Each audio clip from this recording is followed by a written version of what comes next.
This is Maeve and her week 3 final recap. Hello, pretty girl. We're going to start this week. Really quick repetition of charging that clicker. Jump right into that release word. Okay. Maeve, you slip sliding on the floor. Okay. Maeve, good girl. So this week when we're playing our name game, okay. Maeve, good. I am moving myself around. Previously we've just called her, she's turned around, she's come back to us. This week she's much quicker to respond to her name. So I am kind of bouncing myself around the room. That way she has to listen and hear and come back to where my voice came from. As you saw that last rep, she turned right away over towards this area, but I was over here and she heard me, so she kept turning and found me and came back to where I was. Okay. Oh, that went real far. I'm sorry. Maeve. Good girl. Yeah, you're so smart. Maeve, touch. Good girl. This week with the hand targets, we are not using food. Touch. Come on, baby. As I say that, you're gonna make me use food. Get it. Maeve, touch. Good. So this week I don't have food in my hand to get the behavior. I'm also trying to get the behavior with a little bit of distance. So that's where I toss that get it cookie, ask her to come back to me for a hand target. That second one I tried right away. She's like, no thank you. So I just tossed that get it cookie again, asked again. She came right in, offered that hand target for me. You might find though, once you get her home, you might have to get the food back out, use a food lure to get her to offer that hand target the first few times, but then try to get back into asking for that hand target without food. Ready? Get it. Maeve, touch. Good girl. She considered ignoring me for that one, but you didn't, so good job. Get it. Maeve, touch. Yeah. My gosh, you're so smart. You're so smart and so cute. Get it. Sit. Good. So sit this week, we are still working with that verbal cue. She gets in position. I'm going to click and feed. Feed her duration for staying in that position.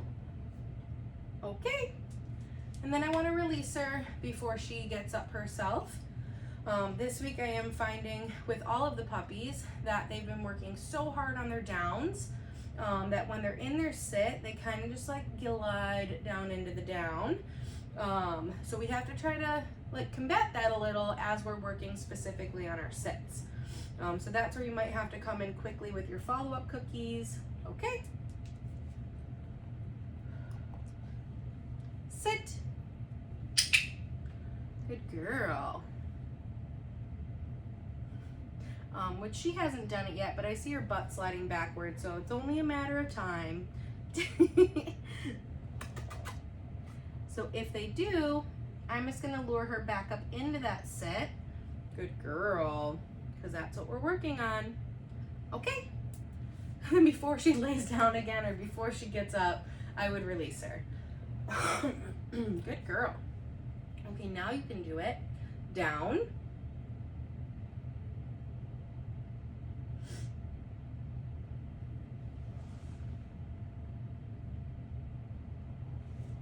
Good girl. So this week with the down, I do not have food in my hand to get the behavior. Same as the sit, I want to just use that verbal cue.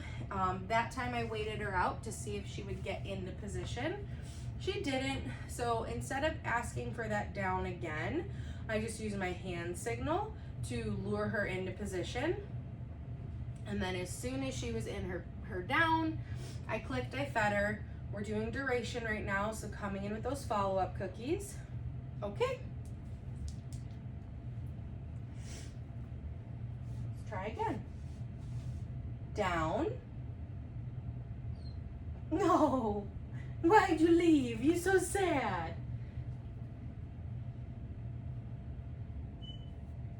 Down.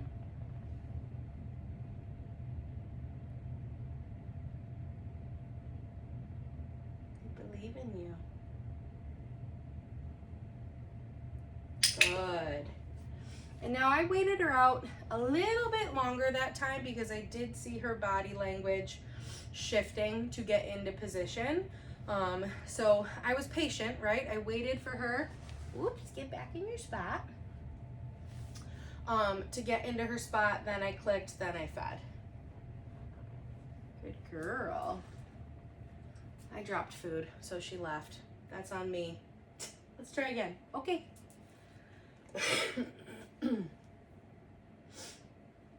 Down.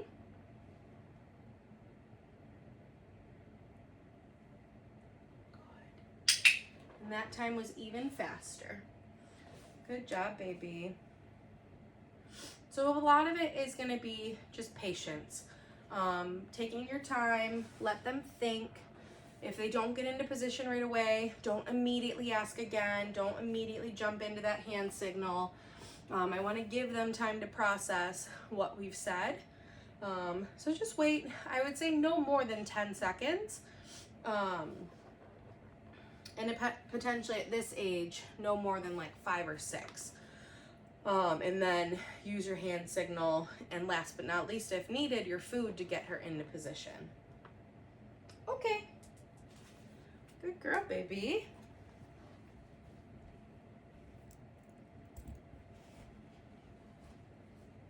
You know what this is?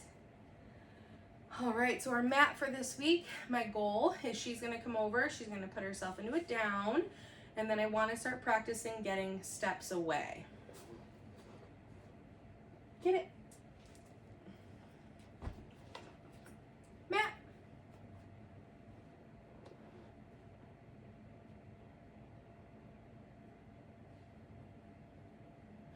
Good girl. She did get into a down. I'm just going to feed her over here in hopes of her downing a little bit more on the mat. And like earlier, I just waited her out. So waited her to get into this position. Good girl. And when we're ready to start trying steps, I would just turn, take one step. As long as she stays there, you'll click, come back and feed her. I do make sure that I look over my shoulder, make sure your dog is indeed still there. Good girl.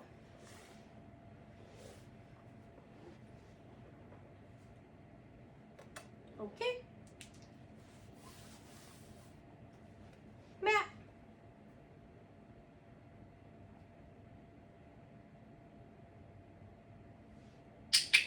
Good. That repetition, I did kind of move my mat a little to make it so that when she comes into it, she's laying more directly on the mat versus half on, half off. So when you're practicing that at home, if you have more of like a rectangular bed, I would do that to make sure that when she comes in, it's the long way, so that when she lays down, she is mostly on her mat. Good girl.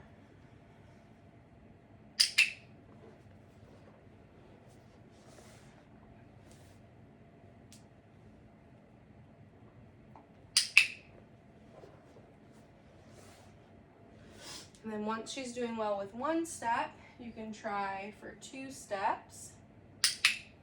Again, just make sure you look over that shoulder. Make sure she's still there.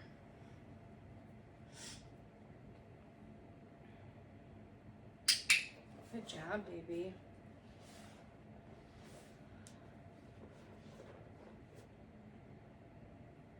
Okay. Nice.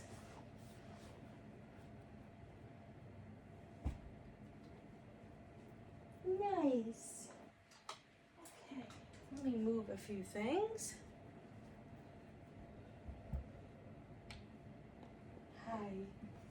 Hi, hi, hi.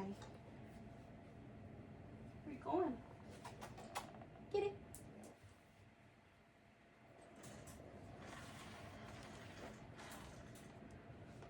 All right, so with our crate this week, we are working on her going in 4 paws, clicking and feeding for 4 paws in. We are then practicing shutting the door. I'm going to click and feed for shutting the door. Similar to the mat, I want to take some steps away. As long as she stays calm and settled, I will click and come back and feed her for that. Watch out. Kennel.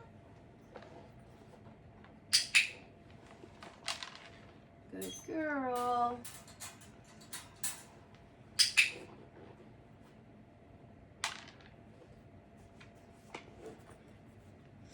I'm gonna come over here, get some water while she's in there.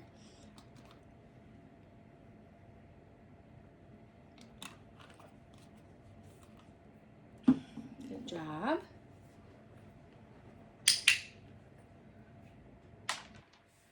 So while she wasn't necessarily sitting or in a down, good girl, she wasn't pawing at the bars, she wasn't whining, so I still clicked, came back and fed her.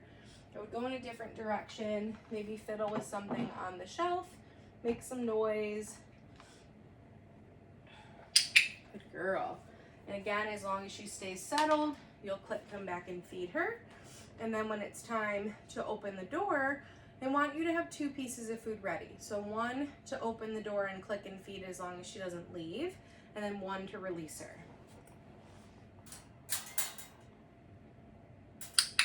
Good girl. Okay. Kennel.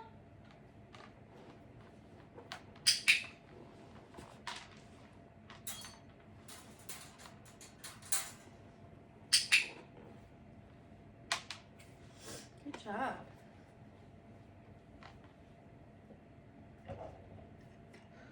Coming over here, I have my bag of extra kibble. Might shake it up a little bit just to make some noise.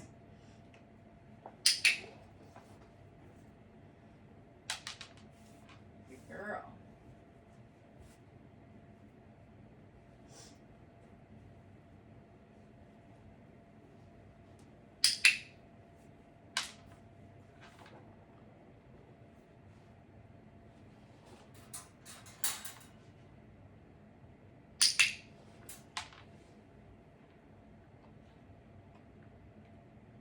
Okay, nice. Very good job, Maeve. Yeah, watch your toe beans. Get it.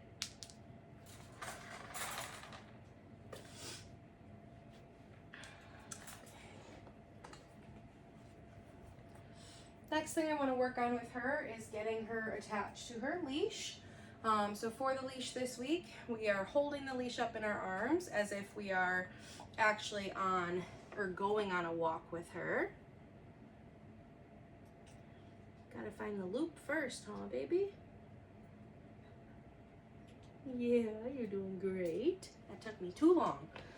And then when I'm gonna start moving, I will keep her attached to food like we did with the food lures.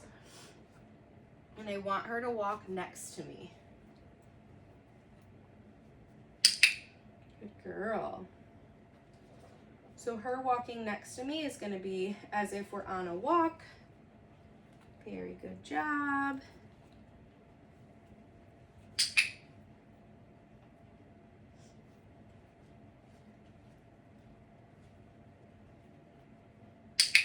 Very good girl.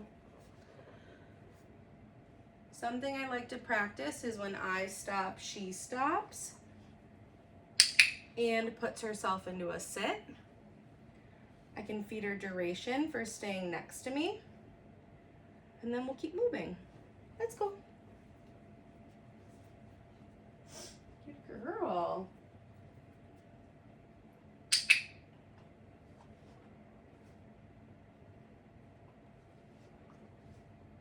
Okay. Good job, babe. I'll do that one more time. I know, how terrible, right? How terrible is it to be on a leash?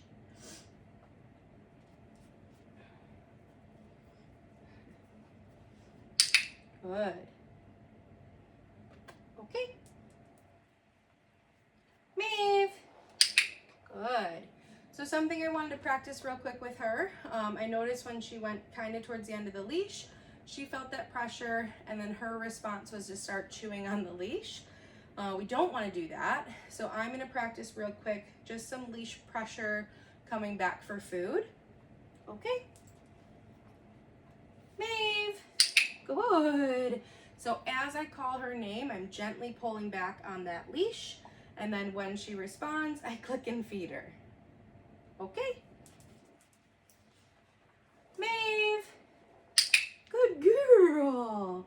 That way the response is to follow that leash pressure instead of biting the leash. Maeve. Good girl. Yeah. Okay, you could be done with that. Good job.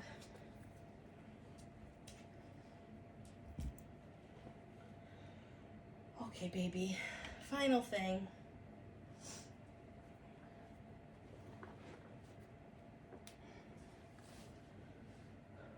So the last thing that I want to work on with her today is going to be her grooming tools. This week with our handling exercises, we continued with everything that we worked on the last few weeks. Again, continuing to build that duration. So how long she will let me hold her in that restraint, how long she'll let me lift her tail for, lift her ears and massage her ears, looking in her mouth. She's been doing great with everything. Again, the biggest focus now is just building her duration with those behaviors, and continuing to reinforce calm behavior as we're doing our handling. Goodest girl.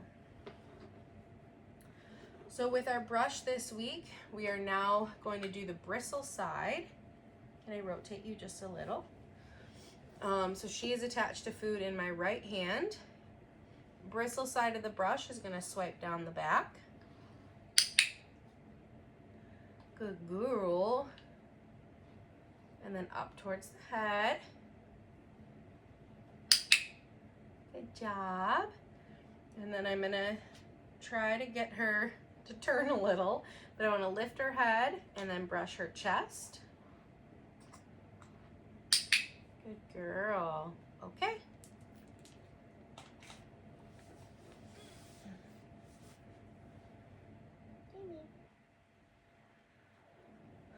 Good. So with the nail trimmers this week, I'm working on lifting a paw, finding a nail. Yes. Good girl. Yes. Good. And then bringing the nail trimmer up to the paw to the nail.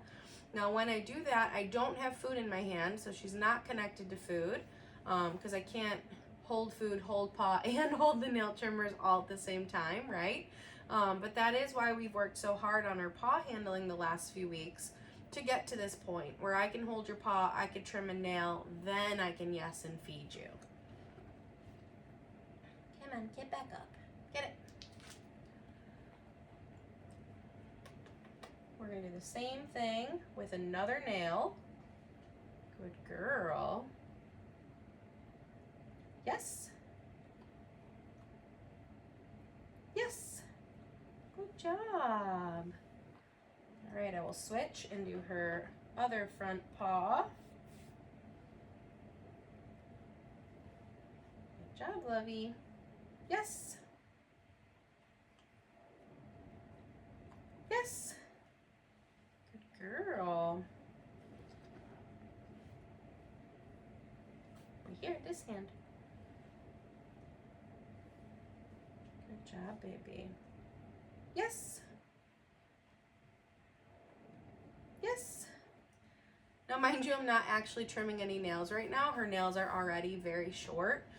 So if I were to trim her nails right now, I would potentially do what's called quicking her. So that's where you hit that little blood vessel that's in the nail, and that bleeds a lot. So you definitely don't want to trim the nails too short.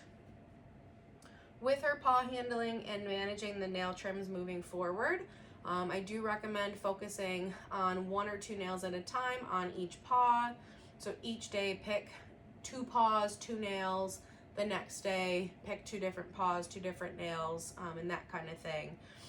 Yes, at this age you probably could just hold her and get through a nail trim, but I do want to keep the experience as positive as possible, so breaking it down into the short steps will hopefully set you up for successful nail trims for the future. Final thing we'll do is our newest grooming tool, which is the clipper blades, getting her used to the sound of them. I'm going to turn these on behind my back to start, and then I'll drop food, bring them out a little bit closer. So let's start there. So they are on, I'm dropping food, coming closer to increase the sound, but I'm not touching her with it. Good girl. Once I feed that last piece of food, I will turn my clipper blades off, let her check them out. How did those smell? And then after a few seconds of checking them out, I'll reload my cookies, turn them back on. She looked at that and then looked at the ground like, where's my snack? You so funny.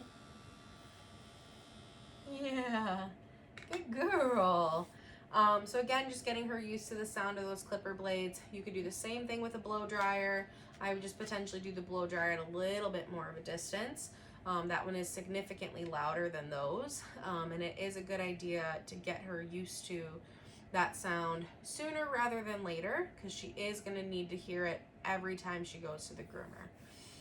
Well, that's it for Maeve's week 3 final recap.